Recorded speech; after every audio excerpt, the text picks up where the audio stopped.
नमस्ते अस्तु भगवन् विश्वेश्वराय महादेवाय त्र्यम्बकाय त्रिपुरान्तकाय त्रिकालाग्निकालाय कालाग्निरुद्राय नीलकण्ठाय मृत्युञ्जयाय सर्वेश्वराय सदाशिवाय श्रीमन्महादेवाय नमः।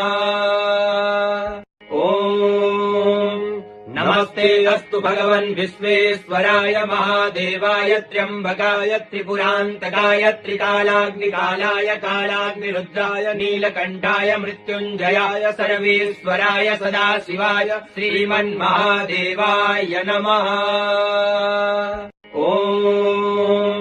नमस्ते अस्तु भगवन् विश्वेश्वराय महादेवाय त्र्यम्बकाय त्रिपुरान्तकाय त्रिकालाग्निकालाय कालाग्निरुद्राय नीलकण्ठाय मृत्युञ्जयाय सर्वेश्वराय सदाशिवाय श्रीमन्महादेवाय नमः।